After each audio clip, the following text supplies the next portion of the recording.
Olá, pessoa querida, gratidão por estar aqui. Seja bem-vinda, bem-vindo, bem-vinde a mais um episódio do nosso Pão com Prosa, episódio 4. E o tema de hoje é: o que as suas linguagens, a sua língua dizem sobre você? Bora lá? Muito bem.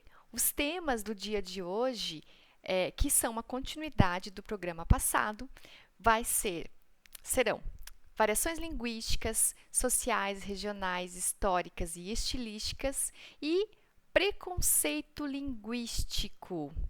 Você já ouviu falar sobre tudo isso? Será que você já ouviu falar? Bom, hoje eu escolhi um poema para começar a nossa conversa de um escritor mineiro chamado Carlos Drummond de Andrade. Se você não conhece, eu super recomendo, sou apaixonada pelo Drummond. E hoje eu trouxe aqui um poema que, pelo próprio título, vocês já vão perceber a objetividade de relação com a nossa conversa aqui.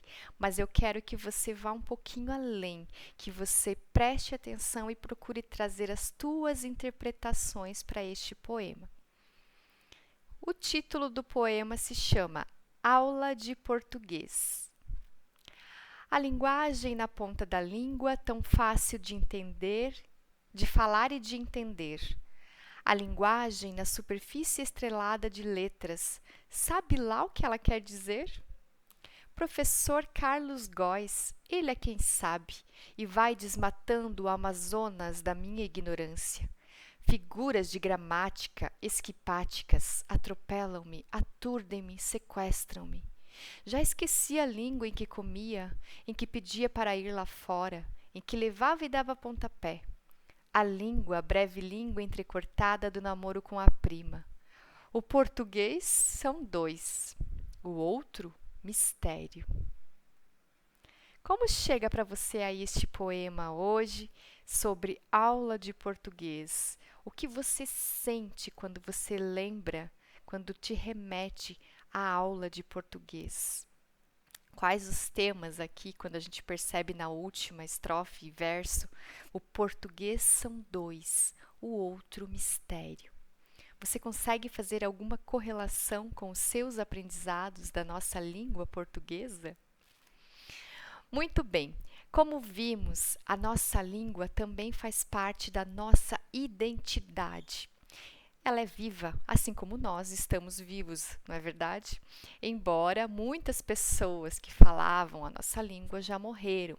Então a gente percebe que existem variações da nossa língua, das linguagens que usamos para interagir em sociedade, porque o objetivo da língua é produzir sentido nessa interação que temos uns com os outros.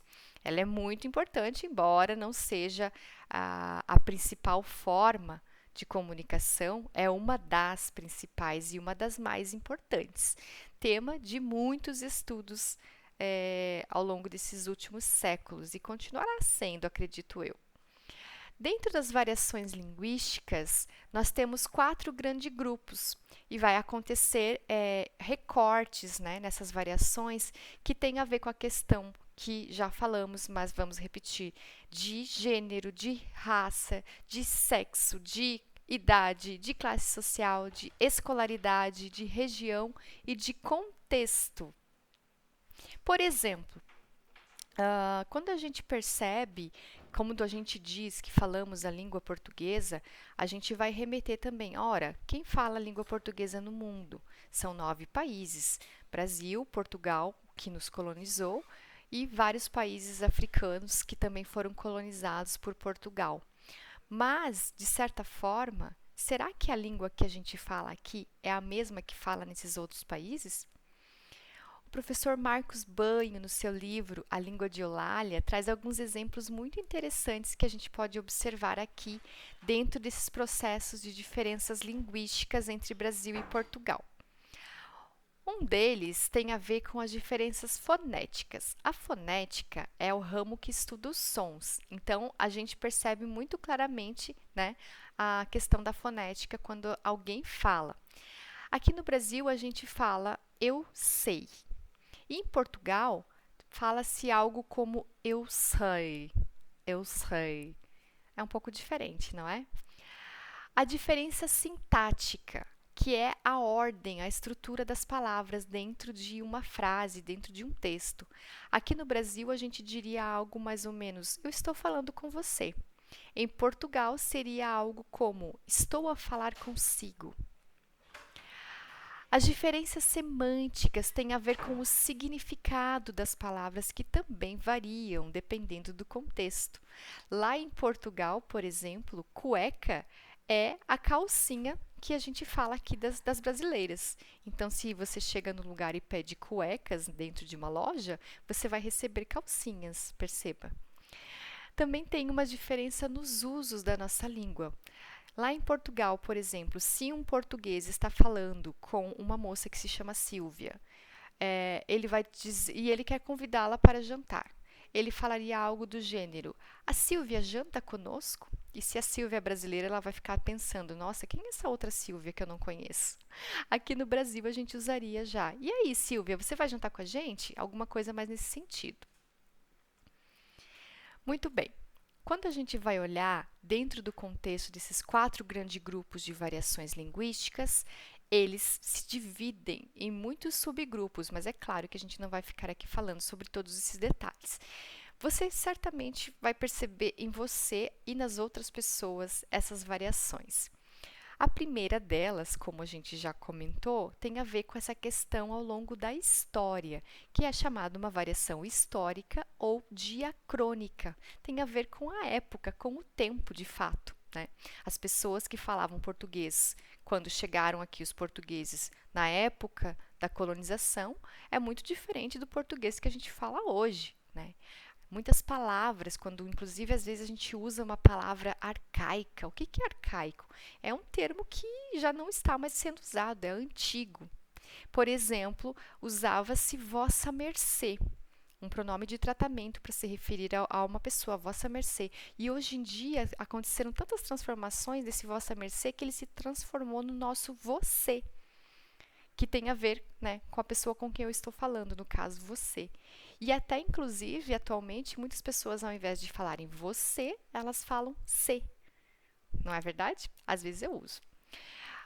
Outro tipo de variação muito gritante, inclusive a gente percebe muito rapidamente pelo som, pela fala, tem a ver com as nossas variações regionais ou geográficas ou ainda diatópicas. Ora, elas têm a ver com o espaço, os locais, as regiões, né?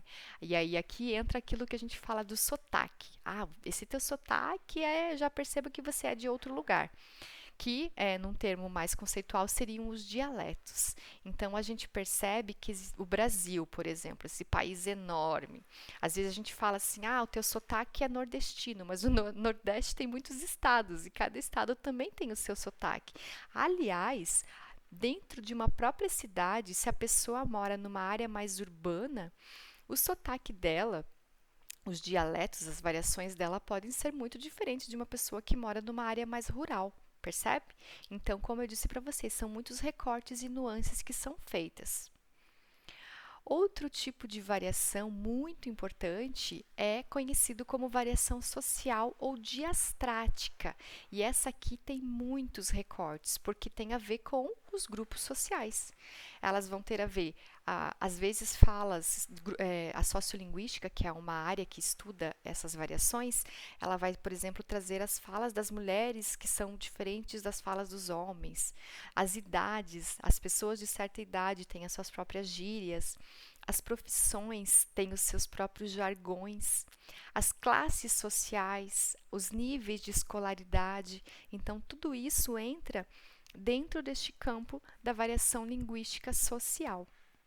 Então, aqui a gente percebe que a gente usa muitas variações ao mesmo tempo, não é verdade? E um quarto uso, que já foi mencionado bastante no programa passado, tem a ver com a variação situacional ou estilística, ou ainda conhecida como diafásica. Ela vai ter a ver com a situação ou contexto da nossa comunicação, da nossa interação, indo de um nível mais informal para o nível mais formal, que a gente já falou bastante da última vez. Por exemplo, quando eu estou falando com uma pessoa que eu não conheço, eu vou estar sendo um pouquinho mais formal, eu vou monitorar ali a minha linguagem, às vezes até evitar algumas gírias, alguns termos que eu uso. Agora, se eu estou falando com uma pessoa que eu já conheço, do meu contexto, um amigo, aí a fala já é mais solta, não é verdade? Muito bem. Dentro de todos esses estratos de variações linguísticas, existe uma muito importante, que na verdade deu-se a ela muita importância, e toda vez que você que não gosta de língua portuguesa se refere a eu não gosto de português, eu não sei falar português, eu não sei escrever português, a referência é essa variação, que é a norma padrão da nossa língua portuguesa. E o que é essa norma padrão? Ela é um modelo ideal de língua. Quando a gente percebe que os estudos linguísticos começou a se olhar para a língua de uma forma um pouco mais a se compreendê-la de forma até científica, embora existam pessoas que discordem disso, você começa a olhar que existem algumas variações e ela não foi vista de uma forma tão positiva por algumas pessoas, por alguns estudiosos, que foram muitas vezes até para o ramo da gramática, que é uma das vertentes, de um campo de estudos da língua. Não é o principal, não é o mais importante, também não é o menos importante, aqui não se trata disso, mas ele é, infelizmente, a gente tem um imaginário social que foi muito bem alimentado, porque existe todo um investimento político, econômico e social para que esta língua seja colocada como um padrão, como um ideal, como um modelo. Portanto que as autoridades precisam usar a norma padrão, os órgãos oficiais, os escritores, os jornalistas, e essa é a língua que deve ser ensinada e aprendida na escola. A questão é que a grande verdade, se você não sabe, e agora você vai saber, ou você vai relembrar, é que a norma padrão é apenas uma entre muitas variações linguísticas que existem. Ela tem o seu grau de importância dentro de determinados contextos.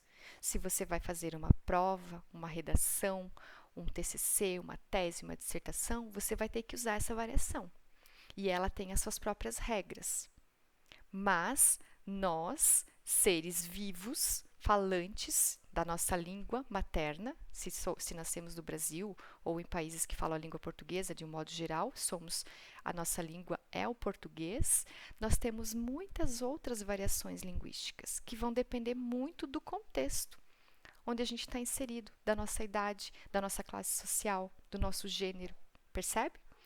Então, assim, a norma padrão ela vem de uma junção daquilo que chama uma área dentro da gramática, que é a gramática tradicional, que traz as regras mais tradicionais para a língua portuguesa, junto com o uso de uma norma culta.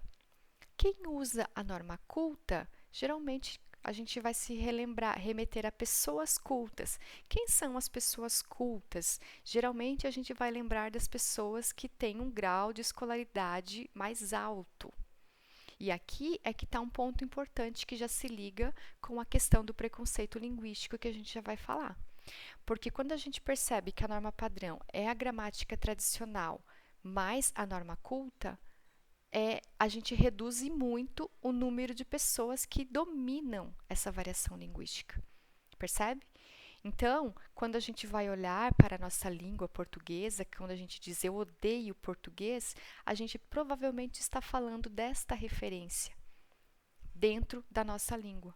Embora ela não seja a principal, ela é colocada como a mais importante. E isso é recriado o tempo todo, inclusive na escola. quando você fala, você está fazendo certo ou você está fazendo errado. Por isso que a sugestão que eu já dei e repito, e vou repetir muitas vezes, é adequado ou inadequado para aquele contexto. Porque a língua viva, que muda, que varia, que é usada por pessoas dentro de determinados contextos, ela traz a identidade daqueles sujeitos que estão envolvidos naquele momento de interação. E isso não significa que seja melhor ou pior. Embora, infelizmente, não é assim que as coisas acontecem na nossa sociedade, porque o ser humano tem algo que se chama ego. E esse ego, ele está sempre querendo se colocar dentro de um patamar de julgamento e superioridade.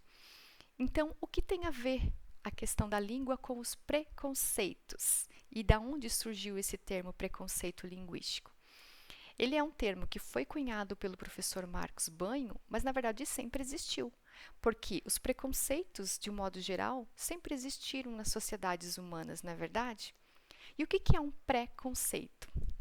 Pré, algo que vem antes, uma ideia, uma opinião, um sentimento que geralmente a gente forma antes e geralmente é desfavorável ou negativo. E a gente não aprofunda o conhecimento sobre aquilo, a gente não reflete muito, a gente só tem essa opinião, essa ideia. Ou seja, a gente julga. E o preconceito linguístico é julgar as pessoas pela sua forma de falar, pela sua linguagem. E a gente faz isso o tempo todo. E todos nós fazemos isso, percebe? Ninguém aqui está isento. Eu estou inclusa nisso também. E a gente sempre vai ter como referência esta norma padrão, como a variedade linguística considerada a melhor. Agora eu te pergunto, quem é que fala a norma padrão da língua portuguesa o tempo todo? Se você encontrar essa pessoa, por favor, me apresente. Bom, o preconceito linguístico, gente, quando eu trago aqui para a gente olhar para esse nosso lado sombra, digamos assim, é justamente a gente começar a perceber onde mora esse nosso preconceito através das palavras e através dos julgamentos que fazemos das palavras dos outros. Como eu disse, a língua faz parte da história. As palavras têm história. Então, quando eu estou sendo preconceituoso com a forma de falar daquela pessoa, pode ser, e geralmente é, uma extensão de outros tipos de preconceito que eu carrego e eu coloco naquela pessoa. Pode ser social, pode ser de gênero, pode ser de classe, pode ser de raça. Perceba. Quais palavras a gente escolhe? Às vezes a gente acha que a gente não tem essas escolhas, mas comece a olhar de uma maneira consciente para as palavras que você escolhe. Quando você usa termos que hoje em dia a gente precisa substituir, como, por exemplo, um passado negro. Quando a gente usa o termo negro, muitas vezes ele vem de uma forma negativa e pejorativa. O que isso tem a ver com o país que foi o último a abolir a escravidão neste continente? Fica uma pergunta para você. Quando eu faço a pergunta de que o que a sua linguagem tem a ver com você e o que ela diz sobre você, é sobre a sua identidade em relação com outras identidades múltiplas. É sempre a relação eu e o outro. O que eu falo, o que eu externalizo através das palavras, pode ser positivo ou pode ser negativo. Perceba onde moram os preconceitos.